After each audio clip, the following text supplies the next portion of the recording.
প্রিয় বন্ধুরা, সবাইকে হৃদয় থেকে শুভ নববর্ষ ও অশুভ বড়দিনের শুভেচ্ছা জানাই। আজ বৃহস্পতিবার 25শে ডিসেম্বর। বছরের অন্য সব দিনের তুলনায় এক ভিন্ন অনুভূতি বহনকারী একটি বিশেষ দিন। এই সকালে ঘুম ভাঙার সঙ্গে সঙ্গেই মনে হয় হৃদয়ের গভীরে কৃতজ্ঞতার এক নরম আলো জ্বলে উঠছে। এই সুন্দর দিনে চারপাশের পরিবেশ যেন একটু বেশি শান্ত, একটু বেশি কোমল। দৈনন্দিন ব্যস্ততার মাঝেও এক পবিত্র নীরবতা আমাদের স্মরণ করিয়ে দেয় এই দিনটি আশীর্বাদপূর্ণ। আজ আমরা শুধু একটি উৎসব নয়, বরং মানব ইতিহাস বদলে দেওয়া সেই ঐশ্বরিক ঘটনা স্মরণ করি, আমাদের ত্রাণকর্তা যীশুখ্রিস্টের জন্ম।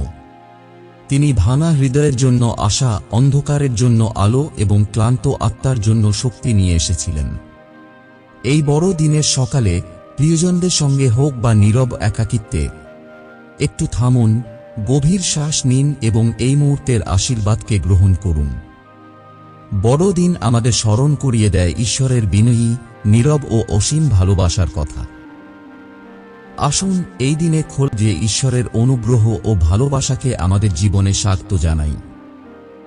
স্বর্গীয় পিতা, এই আশীর্বাদপূর্ণ বড়দিনের সকালে আমরা বিনম্র হৃদয় ও কৃতজ্ঞ আত্মা নিয়ে আপনার কাছে উপস্থিত হয়েছি। আজ কোনো সাধারণ দিন নয়, এটি সেই পবিত্র স্মরণ যেদিন আপনি আপনার ঐশ্বরিক ভালোবাসা নিয়ে আমাদের ভাঙা পৃথিবীতে প্রবেশ করেছিলেন। আমাদের নিঃশ্বাসের জন্য, এই সকালের আলোর জন্য এবং আরেকটি বড় দিন দেখার অনুগ্রহের জন্য আপনাকে ধন্যবাদ। আজ সূর্য ওঠার সাথে সাথে আমাদের ঘর, পরিবার ও হৃদয়ে আপনার উপস্থিতি উদিত হোক। প্রতিটি স্থান শান্তিতে ভরিয়ে দিন, প্রতিটি চিন্তা আশায় পূর্ণ করুন। আজকের দিনটি আমরা আপনার প্রেমময় হাতে সমর্পণ করছি।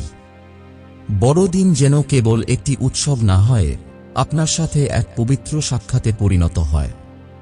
ইসাইয়া 9:6 আমাদের স্মরণ করিয়ে দেয়, যিশু হলেন আশ্চর্য পরামর্শদাতা, পরাক্রমী ঈশ্বর এবং শান্তির অধিপতি। তিনি আমাদের দুর্বলতায় শক্তি দেন, বিভ্রান্তিতে দিশা দেন এবং ক্লান্ত হৃদয়ে শান্তি আনেন। পিতা, আমরা যিশুর জন্মের অলৌকিক ঘটনাকে সম্মান জানাই। তিনি গৌরবে নয়, বিনয়ে এসেছিলেন। গোয়ালঘরে জন্ম নিয়ে আমাদের শিখিয়েছেন যে প্রকৃত আশা নীরবে আসে। লুক 2:11 ঘোষণা করে, তিনি আমাদের জন্য জন্মেছেন, আমাদের উদ্ধারকর্তা হিসেবে। প্রভু আজ যাদের হৃদয় আনন্দে ভরা এবং যাদের হৃদয় ভারাক্রান্ত, সবার মধ্যে আপনার আনন্দ ঢেলে দিন। যোহন 1:14 আমাদের বলে, বাক্য দেহ ধারণ করে আমাদের মধ্যেই বাস করেছেন। আপনি দূরে নন, আপনি নিকটবর্তী। প্রভু, দিশাহীন পরিবারগুলোকে আশীর্বাদ করুন, ভগ্ন হৃদয়দের আরোগ্য দিন, ক্লান্তদের নতুন শক্তি দিন।